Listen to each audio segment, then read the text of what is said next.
Vamos falar então na aula de hoje sobre audiência de mediação e conciliação. Tá compartilhado aí, né? Tá. Bom, nós temos um contexto aqui, né? Para falar de audiência de mediação e conciliação, que é a realidade da chamada justiça multiportas. Multiportas. Então, nós tivemos uma proposta aqui, né, no Código de Processo Civil, de 2015, que é a de prever uma variedade de possibilidades de solução dos conflitos, né, fora do âmbito da sentença proferida por um juiz. Então, e o aperfeiçoamento e a introdução, né, introjeção da audiência de mediação e conciliação, então veio nesta linha de raciocínio, né? Então, a de prever, né, assim como nós temos a arbitragem, a autotutela, né, vocês veem lá na teoria do processo, o Código de Processo Civil atual, então, buscou propiciar, né, ou aperfeiçoar a autocomposição entre as partes, né, baseado na autonomia da vontade, né, das partes.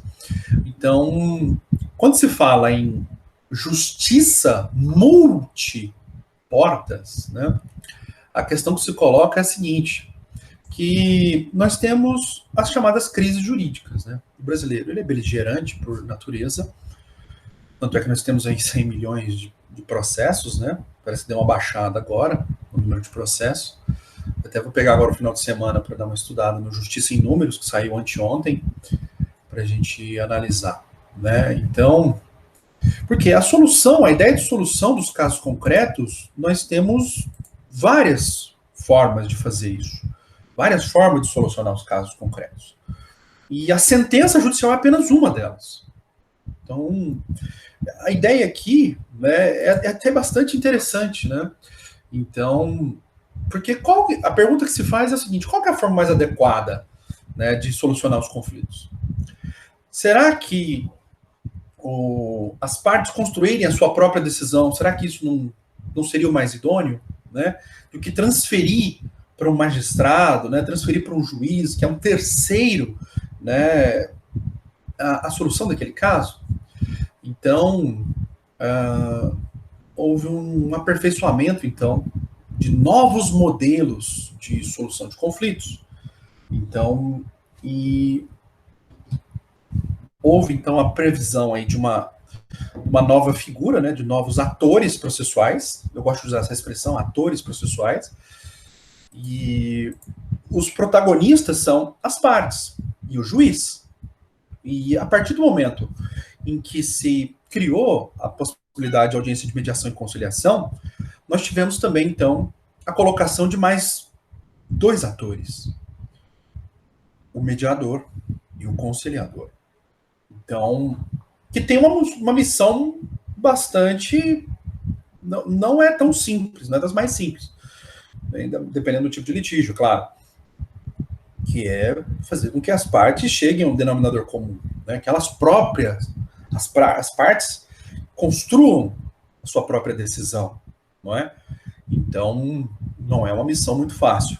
Então, esses dois atores novos, o mediador e o conciliador, eles foram, então, inseridos dentro do código, com essa missão, então, de propiciar perante as partes, estimular as partes, mediar, né, a solução de conflitos entre as partes. E, para tanto, criaram um espaço próprio para o desenvolvimento, então, da atividade de mediação e de conciliação no procedimento. Então, logo após a citação do réu, o réu não é mais citado para se defender. Isso é só para os casos que não admitem autocomposição, tá? Hoje, nesse novo modelo, o réu ele é citado para comparecer junto com o autor nesta audiência de mediação e conciliação. Ainda, né, o Código também buscou convênios, estimular convênios, por exemplo, com as universidades, com os núcleos de prática jurídica, para a instalação de mediações ou conciliações nas universidades, para que se estimule, então, a solução de conflitos extrajudicialmente. Então, meus caros, o propósito aqui, é claro, reduzir a beligerância, reduzir o número de processos, né, o grau de litigiosidade, que é muito grande. E o judiciário não está dando conta. O judiciário já está esgotado na sua capacidade de trabalho. Isso é fato. Né? Apesar de nós termos 18 mil juízes, né, esse dado eu vi lá no Justiça em Números,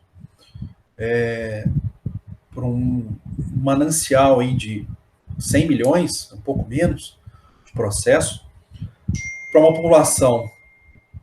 população de 210 milhões, né, algo assim, 215 milhões, então dá quase um processo para cada um, porque se você pensar que cada processo tem um autor e um réu, não é isso? Então, dá quase um processo para cada, proporcionalmente falando, né? Pois bem, meus caros, então eu trouxe aqui alguns esquemas para a gente mentalizar, né? Olha aqui, ó. Nós estamos aqui, então, terminando a fase postulatória, né? Então vamos falar aqui da audiência de mediação e conciliação, que está inserida aqui, certo? E desse outro esquema aqui, que eu coloquei para vocês. Então, reparem, ó, entre a citação e a defesa, eles inseriram a audiência de mediação e conciliação. Então, está entre esses dois atos. A previsão, então, da audiência de mediação e conciliação. Ok? E para aqueles direitos que não admitam autocomposição, essa audiência, então, ela não é realizada. Tá? Antes de eu falar da figura de cada qual, dos princípios reitores, tem uma questão muito interessante de cunho procedimental, que é o seguinte. O autor, ele precisa informar na sua petição inicial se ele tem o interesse ou não na realização desta audiência, ok? Então, se ele informa, né? Se ele informa, então, se ele informa na petição inicial que ele não tem interesse, a princípio, essa audiência não pode ser realizada. Eu já vou explicar isso. O réu, então, é citado, né, o juiz vai ter que marcar essa audiência de mediação e conciliação, e o réu é citado para comparecer nessa audiência. Então, se o réu não tiver interesse na realização da audiência, ele precisa peticionar nos autos, informando nos autos que ele não tem interesse nessa audiência. Pelo menos com antecedência de 20 dias antes. 20 dias antes da realização da mesma. Ele protocolando, né, essa intenção de não realização da audiência, no dia seguinte começa a fluir o prazo de defesa. Para o dia seguinte. Então, protocolei hoje, sexta-feira, né, último dia da semana. Então, na segunda, começa a fluir meu prazo prazo de 15 dias para ofertar minha defesa. Ok? Agora, não, imagina, ambos compareceram na audiência. Ambos compareceram. E não deu acordo. Porque se der acordo, ok, extingue o processo é extinto, vai ser levado esse acordo para o juiz homologar, ele vai expedir ele vai prolatar uma sentença homologatória de acordo. Então, ok, é isso que o sistema quer. É isso que eles querem, que você faça um acordo e um processo a menos. Ok? Pois bem, se não tiver acordo, foram para audiência, autor e réu, eles foram para audiência, não deu acordo. O dia seguinte, após a realização da audiência, então começa a fluir o prazo de defesa do réu. Então o réu ele vai ter 15 dias para se defender. Aí cuidado com a forma como conta isso. Né? Se for realizada a audiência e não deu acordo, após a audiência começa a fluir o prazo de 15 dias. Se o réu protocolou a sua intenção de não realização dessa audiência é da data do protocolo, que ele se manifestou a intenção de não realização da audiência. Ok? Se o direito não admite autocomposição, aí nós vamos ver aquela regra antiga da data do AR, do aviso de recebimento. Lembra que a citação pelo correio é a regra, né? Então é da data da chegada do aviso de recebimento, a data da juntada. Juntou hoje, na segunda, começa a fluir o prazo de resposta, né? Que hoje é sexta. Então, ou, se for por oficial de justiça, da data da juntada do mandado de citação. Então, cuidado com esses detalhes, ok? Uma curiosidade do novo CPC, que eu acho que é inconstitucional, fere a base do sistema. O CPC diz o seguinte: esta audiência, ela só não ocorrerá para os direitos que admitem autocomposição, só não vai haver audiência se nós tivermos dois nãos. Dois. O não do autor e o não do réu. Se tiver só um não, não tem dois, tem um. Se só o autor falou que não quer, ou só o réu falou que não quer, a audiência tem que ser realizada. E se você faltar uma audiência dessa, você vai topar uma multa de 2% do valor da causa. Multa de 2% do valor da causa. Isso aqui está parecendo antigamente, né, em que você brigava lá com seu irmão, né, ou com seu primo, e aí vinha lá seu tio, sua avó, seu pai, sua mãe, e esfregava a cara um do outro, né, e falava: você vai fazer as pazes com seu priminho, com seu irmãozinho, né? Antigamente esfregava a cara um do outro, se você não quisesse fazer as pazes, né? Então o CPC me parece que está nessa linha de raciocínio. Somente se tiver dois nãos. E a regra de que quando um não quer, dois não brigam? E o respeito à autonomia da vontade. Eu estou falando de autocomposição, então deve haver o respeito à autonomia da vontade das pessoas. Então, e esse é um princípio reitor, nós já vamos falar sobre isso. Então não faz sentido essa exigência de ter dois nãos. Não faz sentido isso. Não. Percebam. Isso que eu vou te dizer agora. O Código de Processo Civil é a Lei 13.105. Estou ressaltando o 105. De 2015. Eu não sei se foi 2 ou 3 meses depois, veio a Lei de Mediação. Que é a Lei 13.140. Ou seja, 35 números só após. E a Lei de Mediação deixou claro o respeito à autonomia da vontade. Tem que haver o respeito à autonomia da vontade. Então, autores como eu escrevi isso, né, naquele livro azul, eu escrevi o Câmara, que é outro, é um autor desse peso pesado, né, também defende essa ideia de que a lei de mediação que tem que preponderar, e que este artigo que obriga ter dois nãos para que não se realize a audiência, esse artigo não pode ser aplicado, que quebraria a base do sistema. Vamos fazer uma análise de conflito de normas. O Código de Processo Civil é lei geral, lei de mediação é lei especial. No conflito entre norma geral e lei especial, prepondera a lei especial. Só aí já matou o assunto. Basta um não. Quando um não quer, dois não brigam. Ainda que assim não fosse, a lei de mediação é a lei mais recente. E a lei mais nova derroga a lei mais antiga naquilo que elas conflitarem. Então, meus caros, são muitos os motivos para não aplicar esta regra, né, do duplo não, né? Então, você não precisa de dois nãos, o não do autor e o não do réu. Basta que um deles não queira a audiência. Que pensa, é outro contrassenso. Né? Um deles está bicudo, falou, eu não quero acordo. Não quero nem me deparar com essa pessoa. Você acha que ela vai chegar como na audiência, meu amigo? Sendo que a audiência é para buscar um denominador comum, um acordo, né, uma solução consensuada.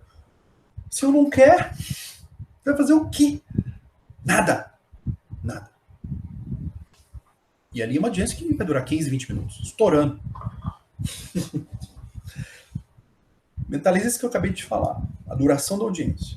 E mentaliza o que eu vou te dizer daqui a pouco sobre os princípios e a função de cada qual no sistema, ok? Mentaliza isso que eu vou te dizer agora. Olha só, vamos prosseguir aqui então. Então eles inseriram aqui no meio, né, essa audiência entre a defesa e a citação, ok? Pois bem, então vamos comentar aqui, né? Comentei aqui agora, acabei de falar sobre a lei de mediação, ali, ó, a lei 13.140, e o Código de Processo Civil é a lei 13.105, ok? E nós temos também essa resolução 125 do Conselho Nacional de Justiça, o CNJ, que também trouxe ali a normatização disso, a regulamentação disso.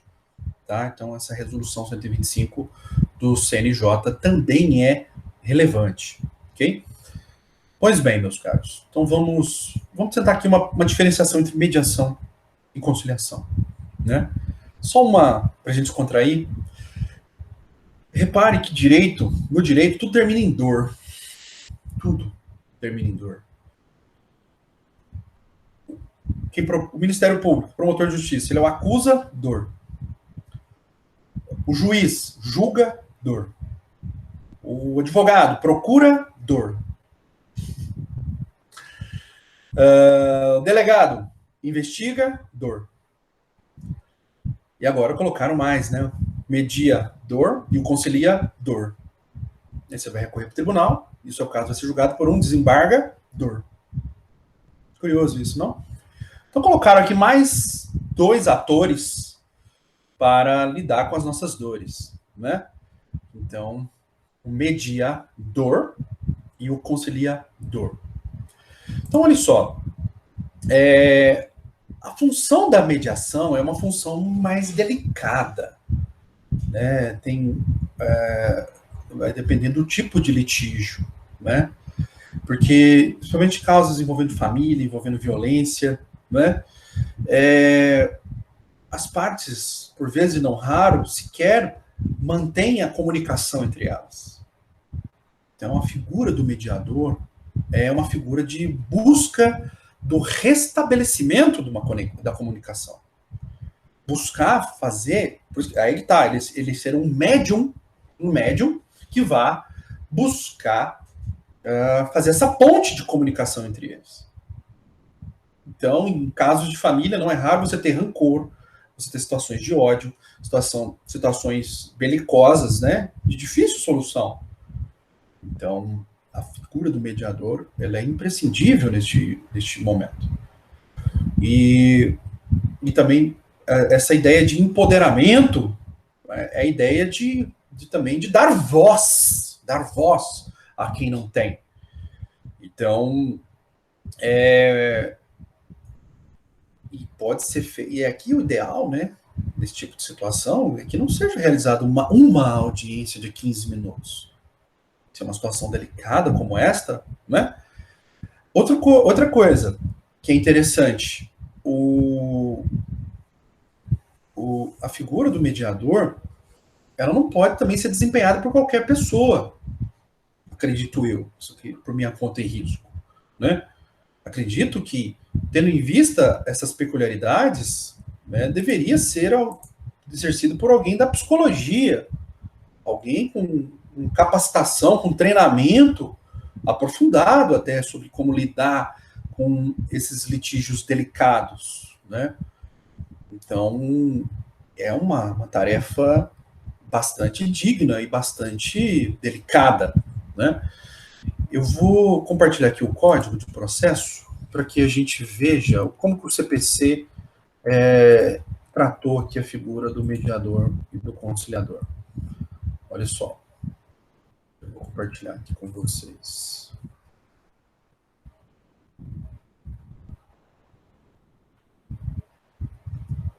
Quer ver? Só um minutinho. Ó. Vou compartilhar aqui e a gente analisa o CPC.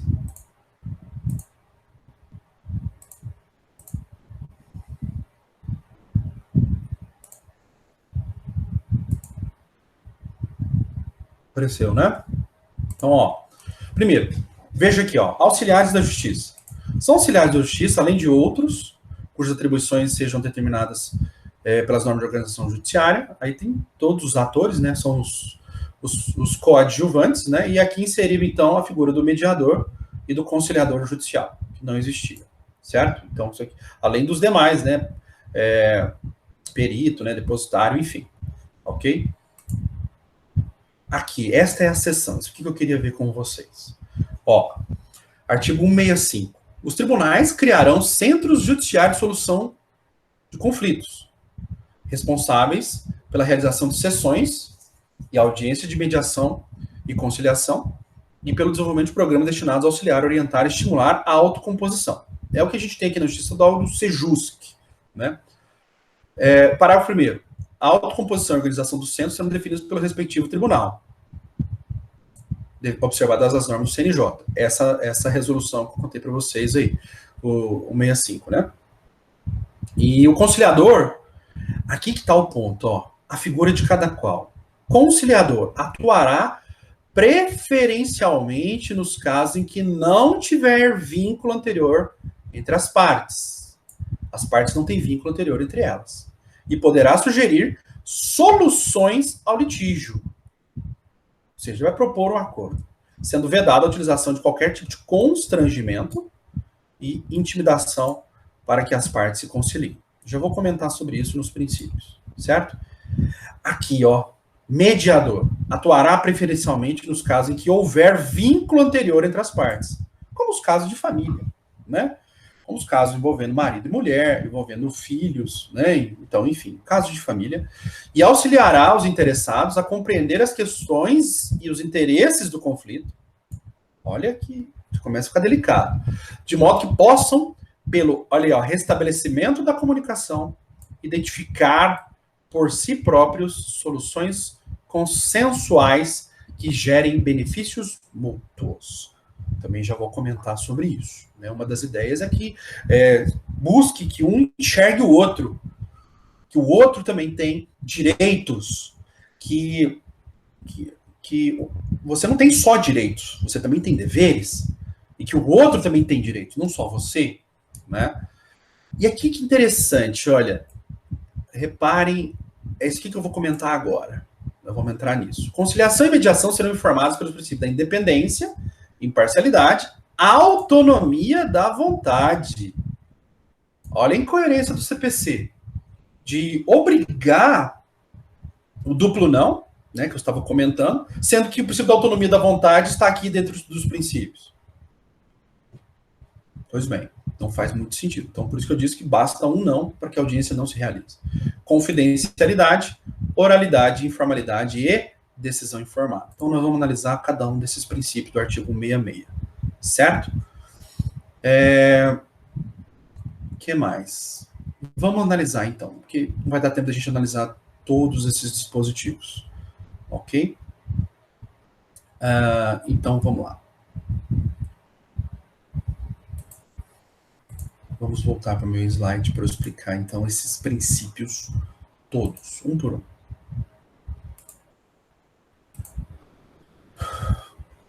Então, só para a gente fechar, né?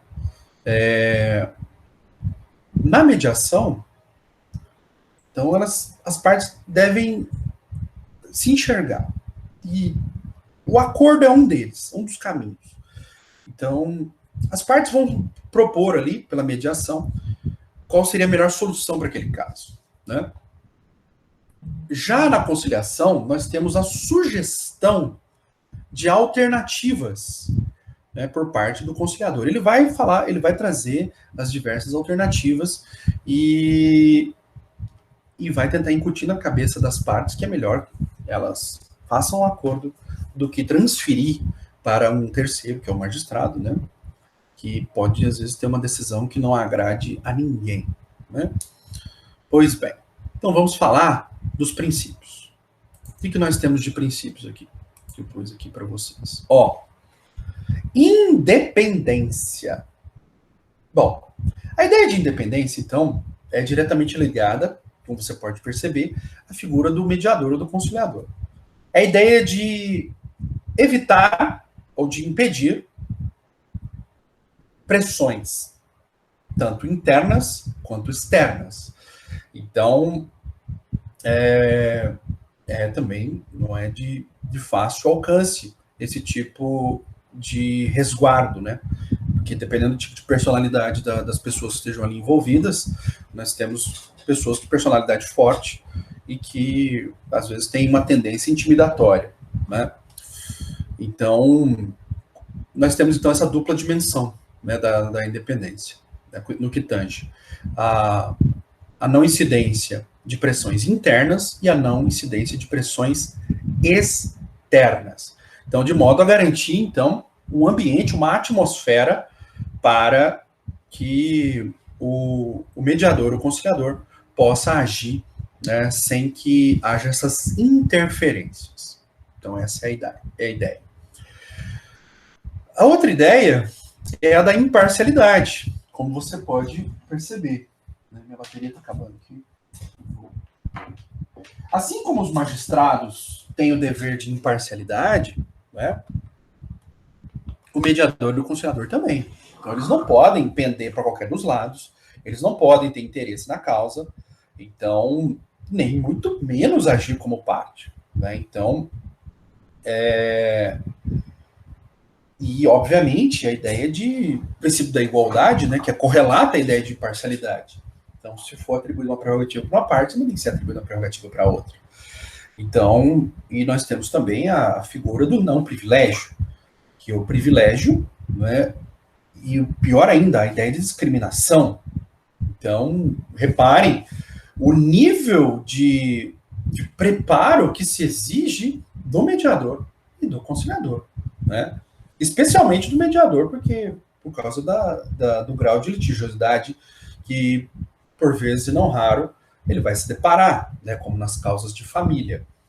Então, meus caros, é imprescindível, então, que o mediador e o conciliador eles sejam devidamente treinados com as chamadas técnicas de negociação, então, e técnicas também da psicologia, né? Por isso que eu acho que o ideal, tanto na mediação quanto na conciliação, teria que ser a presença de psicólogos, e não com todo respeito, né, devido e merecido, né, não estudantes do 5º período, do 6º período, do 7º período, né, que ainda não estão prontos para esse tipo de atividade. Talvez eles pudessem figurar como estagiários, né, como aprendizes ali, ok, mas não assumindo a figura de mediador ou de conciliador. Eu acho que deveria haver um preparo. Então, eu acho que deveria ser da psicologia. Aqueles mais iniciantes iriam para a conciliação, é uma ideia minha, e os mais experientes, né, aqueles psicólogos ou psicólogas que tenham mais experiência, aí eles deveriam ir para mediação, né? Mas enfim, só ideia. Então, imparcialidade é imprescindível. Então, se você verificar que o mediador ou conciliador está privilegiando um em detrimento do outro, obviamente você pode questionar, né, esse tipo de prática, tá? Olha aqui, ó, a autonomia da vontade, né? Obviamente que isso é voltado às partes, né? As partes têm o direito, o respeito à sua liberdade. Quando a gente fala em autonomia, autonomia é uma dimensão da dignidade humana, em que afirma que todos nós temos o direito ao livre desenvolvimento da nossa personalidade. De modo que nós temos o direito de impor as nossas escolhas existenciais, e não que elas sejam impostas por terceiros no modo que nós vamos agir, deixar de agir.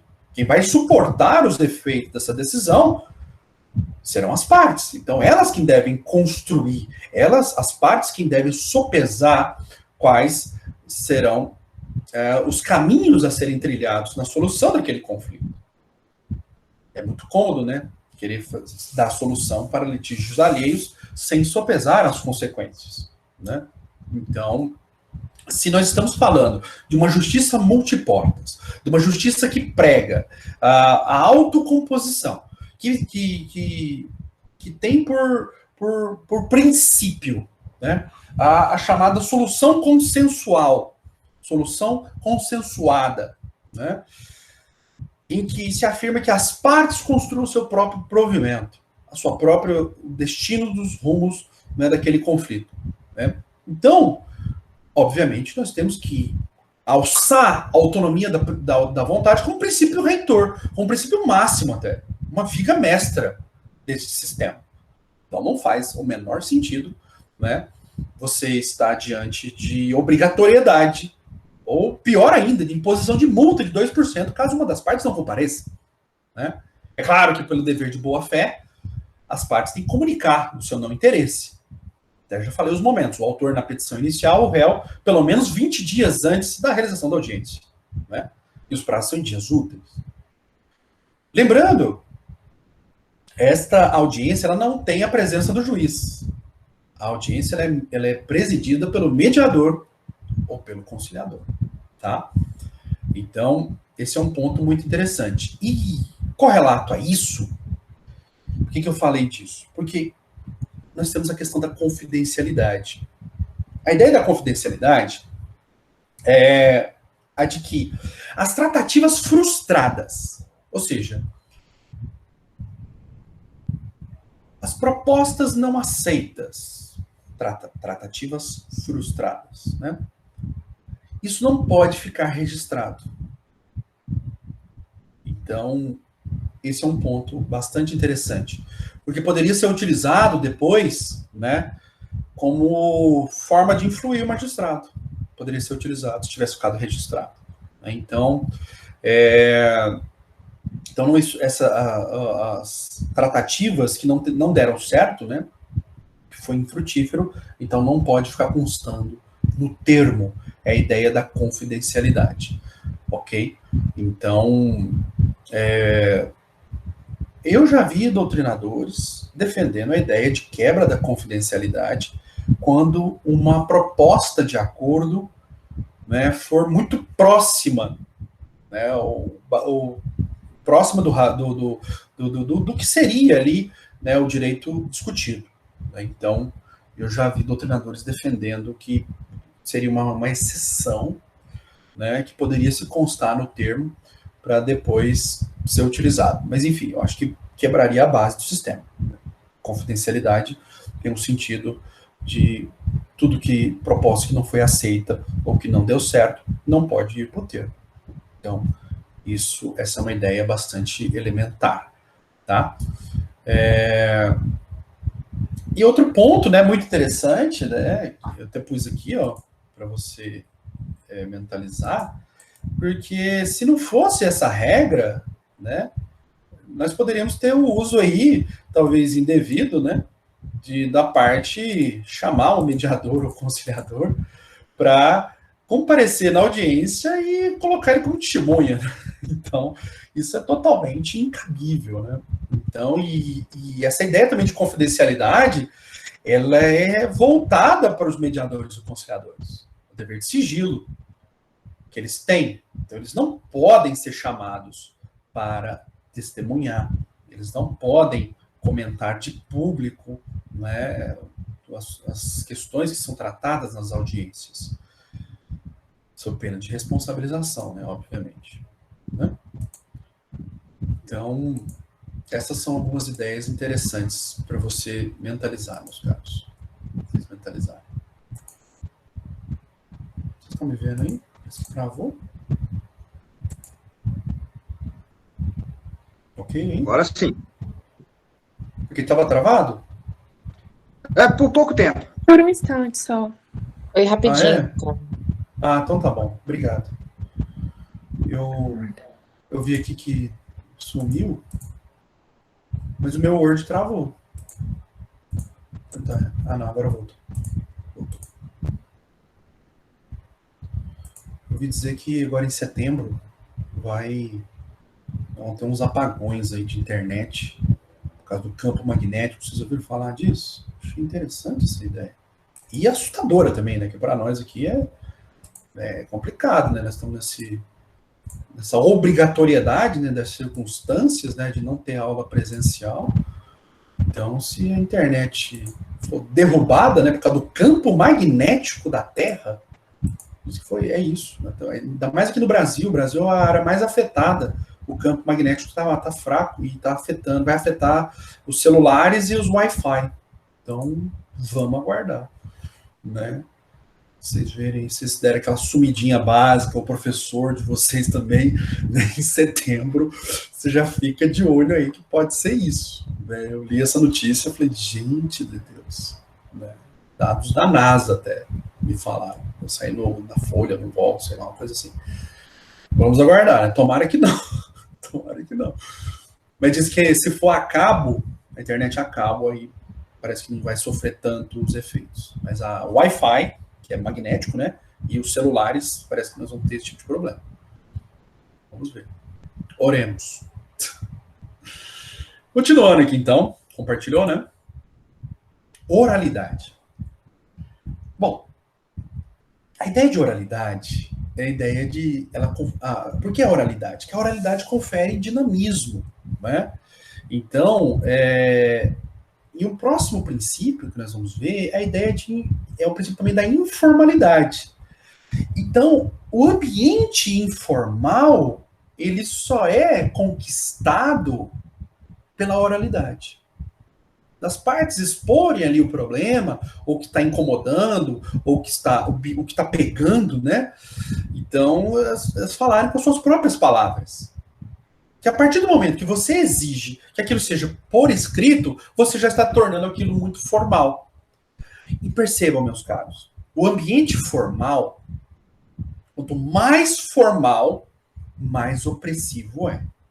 Quanto mais informal, maior é a possibilidade de você obter acordo.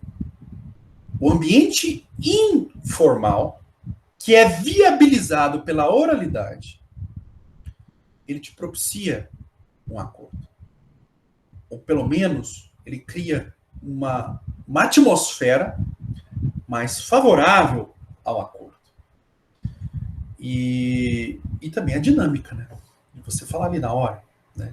Tem que colocar tudo no papel. E o processo civil ele já é todo, praticamente, né? Os principais atos são por escrito.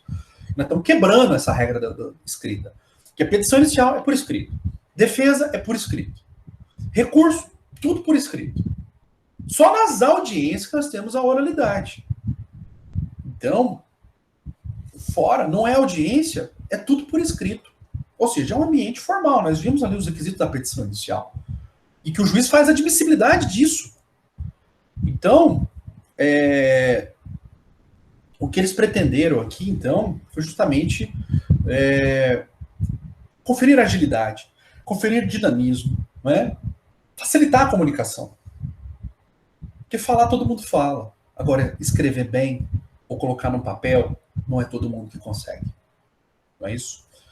Então, e o próximo aqui, né, que eu acabei de colocar, algumas ideias que eu já falei, porque percebam, eu acabei de dizer para você que o ambiente informal, ele é apto, ele cria uma atmosfera para acordo. Acabei de te dizer. E eu te disse também que o ambiente estritamente formal, ele é opressivo, extremamente opressivo. Só você imaginar o seguinte. Imagine que nós estivéssemos lá nas aulas presenciais e todos os homens devessem ir de terno, gravata, né? Escuros, a gravata fechadinha aqui, e não regalada, aberta. As mulheres de tailleur e saia, terninho, né? Então, salto alto, não pode ser, né? Eu não sei o nome daqueles sapatos femininos, mas enfim, vocês entenderam.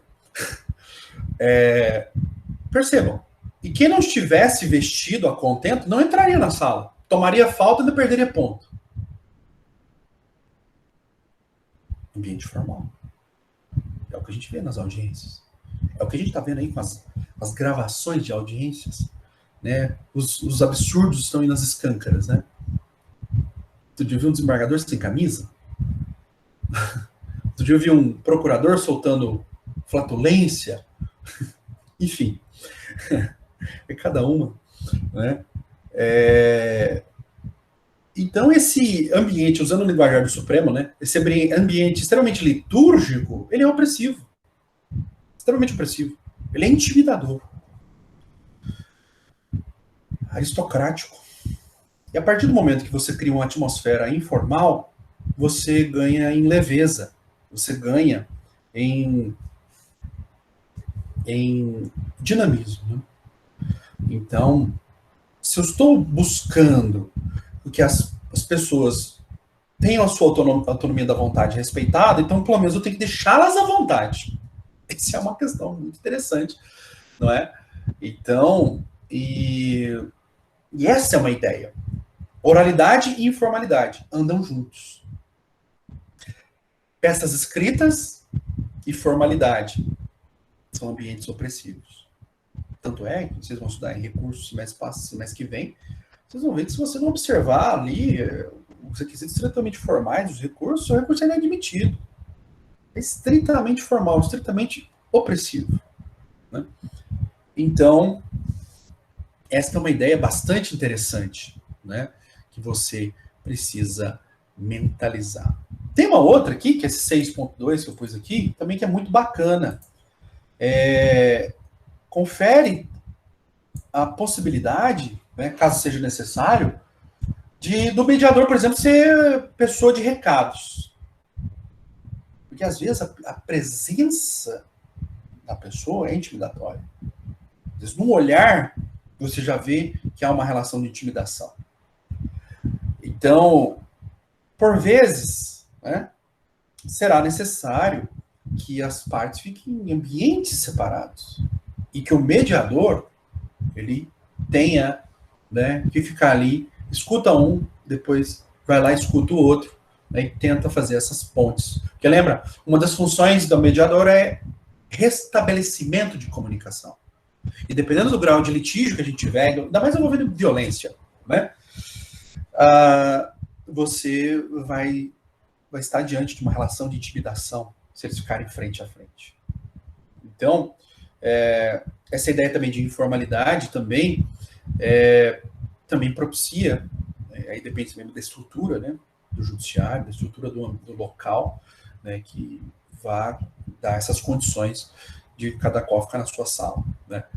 E outro ponto também interessante, né, que às vezes você precisa de mais de uma sessão.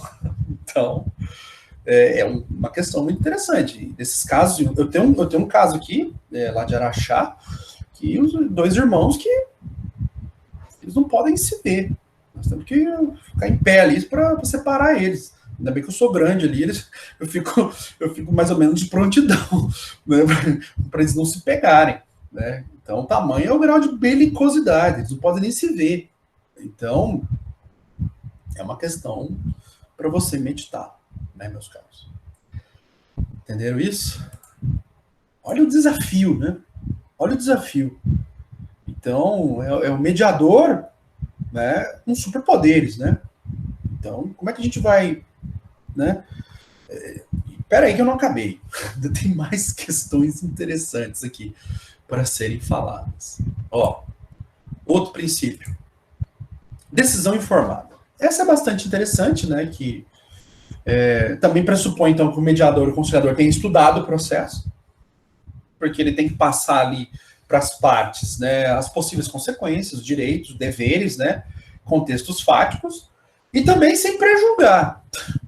Ó, a linha tênue, né? Sem quebrar a imparcialidade, sem quebrar o princípio da igualdade. Então, e aí que tá, entender um pouco daquele direito que está sendo discutido ali, né? Se for, por exemplo, um psicólogo, alguém da área da psicologia. Eu tenho visto acontecer lá na Justiça Federal, eles estão fazendo as mediações, conciliações com dois profissionais. Dois profissionais. Então é bem interessante.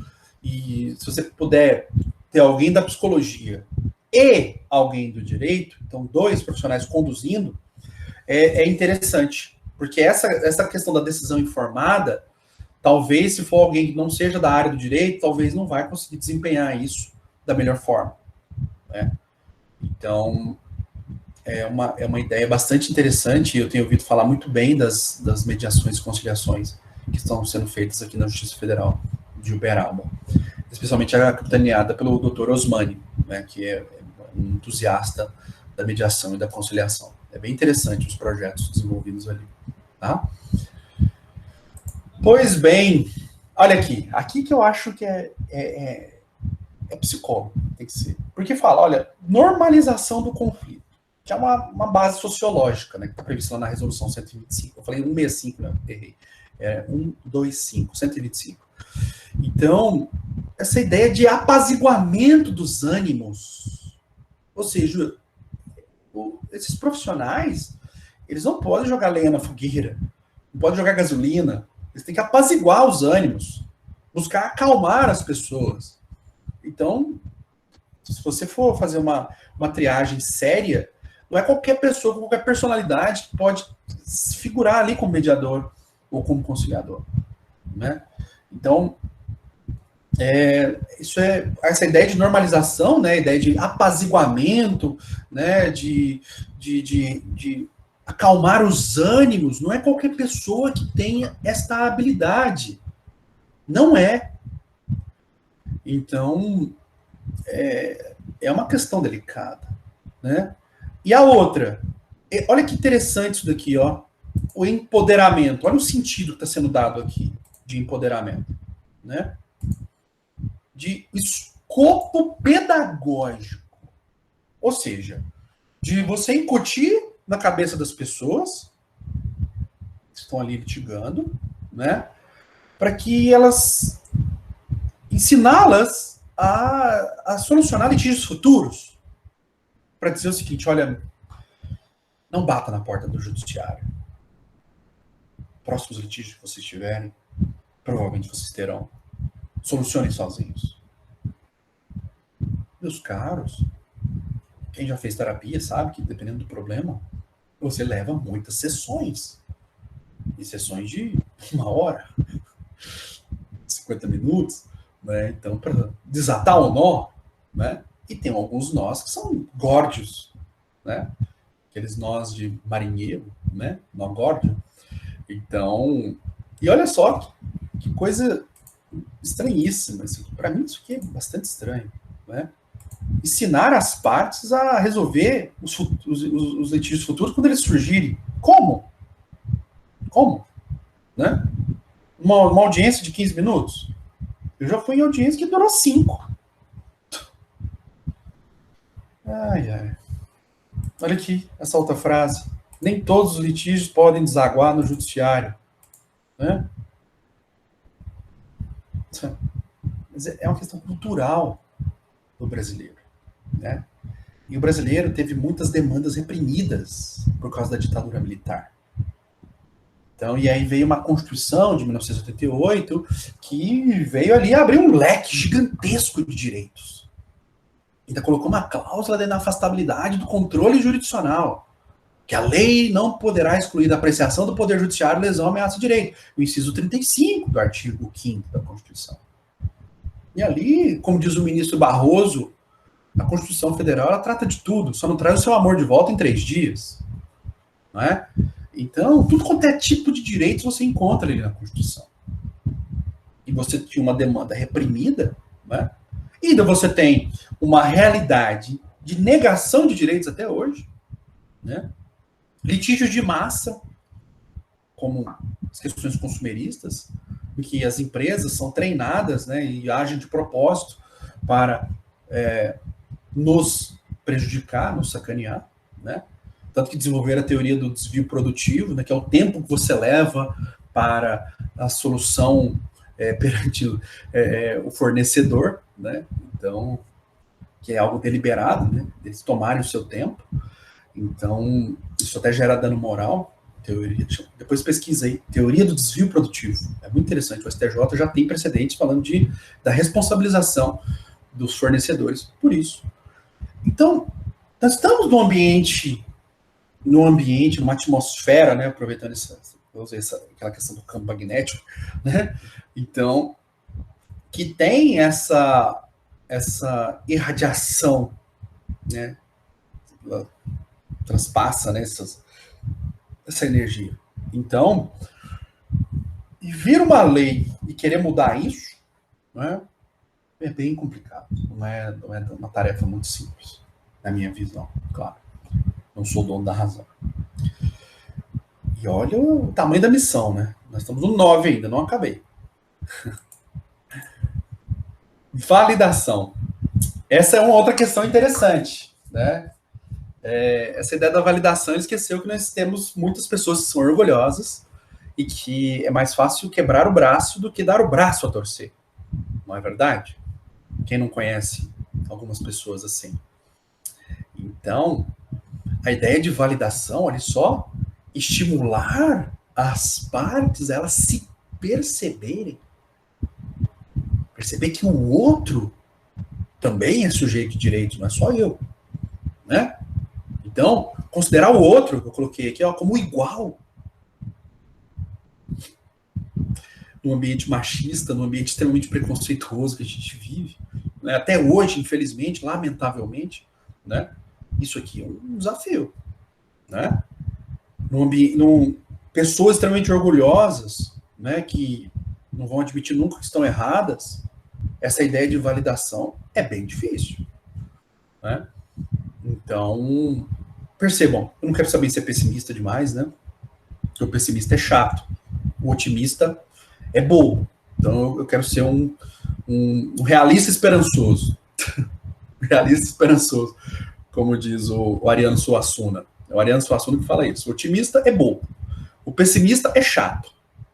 Então, ele quer ser um realista esperançoso. Então, estou roubando a frase do Ariano Suassuna, né? Eu gostaria muito que isso aqui tivesse, de fato, aplicabilidade.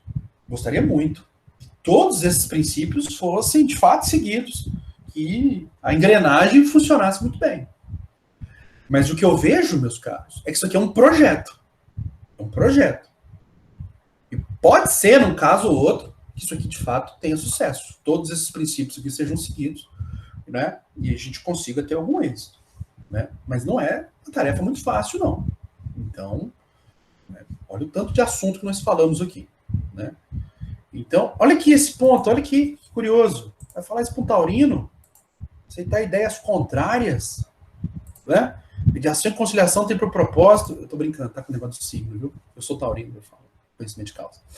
Então, mediação e conciliação tem por propósito fazer com que as partes aceitem ideias contrárias, respeitando a divergência. Ou seja, uma ideia de ambiente democrático, né?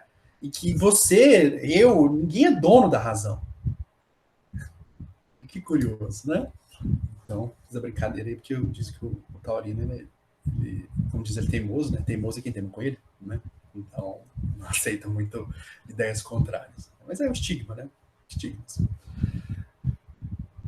E para a gente terminar, né? Boa-fé objetiva. Obviamente, a ideia de boa-fé objetiva, que nós temos a boa-fé subjetiva, que é o estado de consciência, de estar agindo conforme o direito, e temos a boa-fé objetiva, que é ligada a comportamento. Comportamento. Então, as partes devem agir com lealdade e inspirar a confiança. Então, essa é a ideia elementar. Dever de informar, dever de prevenção, né? Proibição de comportamento contraditório, então, que são inerentes ali à boa-fé objetiva. Suprécio, que é a supressão do direito pelo seu não exercício durante um lapso de tempo, que faz gerar para outra parte a surrexio, surreição. Suprécio é supressão, surrexio é surreição. Se uma parte perdeu um direito pelo seu não exercício, Então, nasce para outra parte um direito que aquela outra perdeu. Tá? Por isso fala surreição, nasceu um direito para essa parte, e supressão, houve a perda do direito para essa parte. Ok? Então, e a ideia do tu quoque, também da boa-fé objetiva. Tu quoque. Que? Q-U-O-Q-U-E. Tu quoque. Né? A ideia do tu quoque é que ninguém pode se beneficiar da própria torpeza. Ninguém pode se beneficiar da própria má-fé. Isso também é um desdobramento da boa-fé objetiva, o que é muito interessante. Né? Então perceba, isso aqui já é mais um juridiquês. Por isso que seria interessante ter dois profissionais, como a Justiça Federal aqui de Uberaba está fazendo. Né? Um da psicologia, que domina essas técnicas, né? Mais ligados à personalidade, questão comportamental humana, e outro da área do direito, que conheça isso. Para falar, opa, ninguém pode se beneficiar da própria má-fé, né? Da própria torpeza, do coque. Né? Opa, proibição de comportamento contraditório, que é a análise do ato anterior e a análise da compatibilização com o ato posterior. Então você analisa ato anterior, uma promessa, e ato posterior, a quebra da promessa. Né? Então, proibição de comportamento contraditório. O segundo ato, que é contrário ao primeiro, é inadmissível. É inadmissível. Né? Então, é só você associar com a ideia de promessa. Né? Entenderam, meus caros? Olha que interessante. Né? E olha o tamanho do desafio, né, meus caros? Olha o tamanho. Eu vou voltar lá no CPC para a gente analisar aquela questão da multa e da obrigatoriedade ali que eu te falei. Tá? Vamos... O professor, pode fazer uma pergunta? Claro, até duas. Aqui, se não conseguir, caso não consiga resolver o conflito na mediação, conciliação, vai para o jurídico, no caso? Sendo infrutífera, sendo infrutífera a audiência, né, não deu acordo, né, não deu nada, aí abre o prazo para o réu se defender. Aí nós vamos para o contencioso mesmo. Vamos para o contencioso. Tá. É isso que o procedimento diz. Tá? Ok. Obrigada. Imagina, é o dispor. Vou voltar lá no CPC. Tá bom?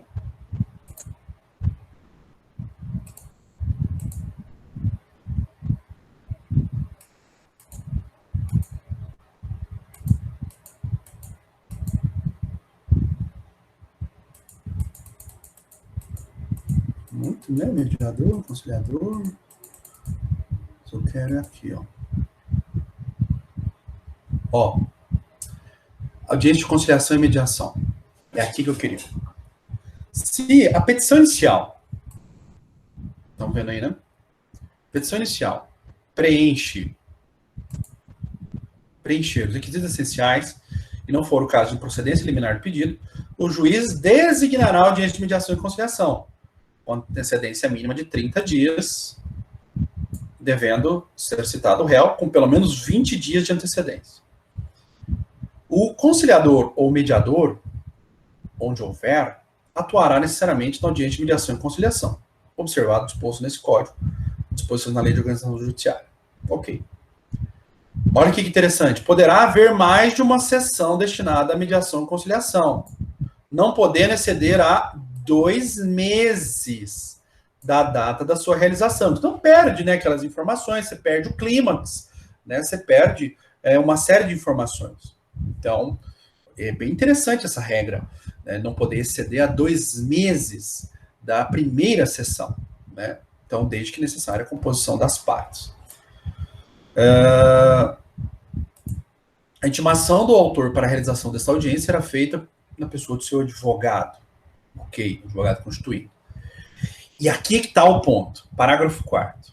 É aqui que eu queria comentar com vocês. A audiência não será realizada se ambas, olha aí os 2 nãos que eu te falei, ambas as partes manifestarem expressamente o desinteresse na composição consensual. Ou seja, tem que ter o não do autor e o não do réu. Né? Daquela regra de quando um não quer, dois não brigam. Perceba, não está sendo aplicado aqui. E o princípio da autonomia da vontade, que eu acabei de comentar com vocês, né? Onde fica? Então, é uma incoerência, né? Ainda bem que veio a lei da mediação e corrigiu isso. E a audiência também não ser realizada quando o direito não admitir autocomposição, ok? Como caso envolvendo fazenda pública, né? Ações coletivas, enfim. O autor deverá indicar na petição inicial, então estou falando o autor, que hora que ele fala dos seus interesses na autocomposição, né? Ele vai falar na petição inicial, lá nos requerimentos. Então, depois que ele fizer os pedidos, ele coloca, por exemplo, o valor da causa, vai colocar isso daí, se ele tem ou não tem interesse na autocomposição, o protesto genérico, né? Protesto aprovar o legal todos os meios admitidos em direito e tal, né?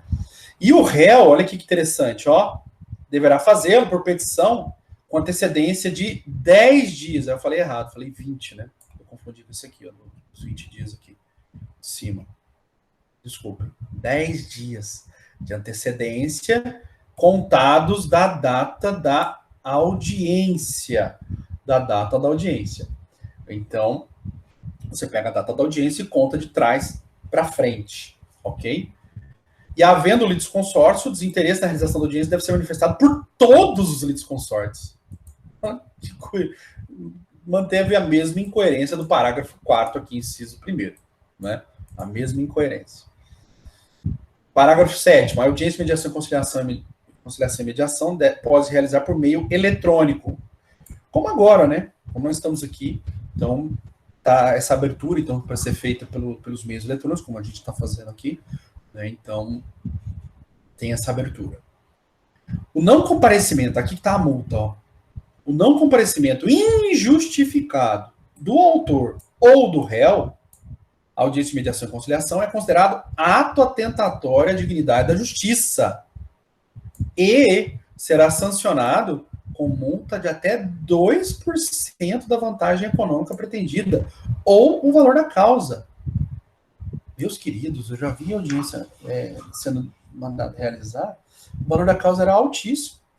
Aí o advogado chegou lá e falou o seguinte: olha, eu só vim para essa audiência por causa da multa. O valor, vamos supor, a causa de R$1 milhão, vai tomar uma multa de 2%, 20 mil de multa, né? Então ele só compareceu lá, só vim aqui só para dar satisfação, não temos interesse no acordo, só para não tomar multa. Nós manifestamos, não tem interesse, mesmo assim mantiveram a audiência. Então, e aí vai ser revertida a União, porque a ata tentatória é dignidade da justiça, né? Então, aí a multa é da União, se for na Justiça Federal, ou do Estado, se for Justiça Estadual, ok? E as partes devem ser acompanhadas pelos seus advogados, ou, né, Defensoria Pública, se não tiver condições econômicas para tanto, e ela pode constituir um representante, olha que interessante, um preposto, né, por meio de procuração específica, com poderes para negociar e transigir. Então, não precisa a própria parte comparecer.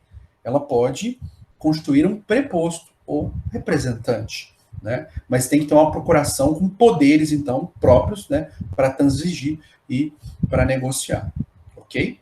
E vai ser reduzida a termo, se houver autocomposição. E aí, lembra que eu te falei que vai ter uma sentença homologatória? Então, vai ser reduzida a termo. O que é reduzido a termo? Tudo que for ali combinado vai ser colocado no termo de audiência, ou ata de audiência, e vai ser levado para o magistrado para ele fazer a homologação. Então, ele vai extinguir aquele processo por sentença, a famosa sentença homologatória, ok? Não deu acordo, não houve acordo, aí abre-se a oportunidade, então, para o réu ofertar a contestação, ok? Então, é isso que ocorre. A pauta das audiências de mediação e conciliação será organizada de modo a respeitar o intervalo mínimo de 20 minutos entre uma e o início da outra. 20 minutos, né? Imagina, um caso de alta beligerância, igual esse caso que eu te contei, 2 irmãos se pegando por causa de patrimônio. Não é que um recebeu doação, o outro não, né? O pai morreu, enfim, estão se pegando, né? Mas em 20 minutos vai resolver? Vai sim. Então, meus caros, era isso que eu tinha para te falar sobre a audiência de mediação e conciliação. Dúvidas? Estou ao dispor. Professor, qualquer pessoa, qualquer advogado pode ser mediador, conciliador ou não? A princípio, sim, né? Sim. Ele tem que ser convidado? Não, ele tem que fazer os cursos, né, do tribunal. Então tem que ter todo um treinamento. O tribunal, de tempos em tempos, oferece esses cursos, né, de capacitação. Então, se tiver feito esses cursos, pode atuar como mediador ou conciliador. Né? Então, mas tem que ter tem que ter a OAB, né? Sim, o advogado, sim. Mas não precisa necessariamente ser advogado. Ele tem que ter o curso de mediação, né, ou de conciliação, para atuar, né, com essa função. Tá? Advogado mesmo necessariamente não precisa. Tanto que eu tenho visto, né, até bacharelandos em direito. Ou seja, pessoas que ainda nem formadas são atuando como conciliadores. Desde que eles tenham feito o curso, né, de técnicas de negociação, por exemplo, perante o Tribunal de Justiça, direto eu vejo eles ofertando esses cursos. Então, é bem interessante. Tá? Obrigada. Imagina. Mais alguma? Então, eu vou fazer a chamada, tá bom? Por hoje era só. Porque o nosso próximo tema, né, para não ter uma quebra, porque a aula de defesa, eu preciso de mais de 1 hora para explicar ela toda. Mais de 1 hora. Eu vou ter que falar de contestação, defesa de mérito direta, indireta, defesa processual, né? As preliminares.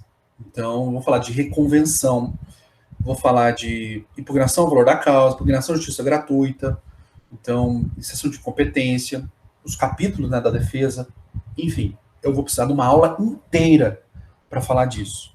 Então, para não ter uma quebra, né, de informação, começar a falar e depois parar, eu acho que é mais razoável a gente pegar desde o início e irmos até o final. Ok? Então, por isso, eu vou deixar, então, para a gente analisar a defesa, então, na segunda-feira. Tudo bem? Que aí a gente fecha isso e já vamos para a próxima fase, que é a fase organizatória. Tá bom?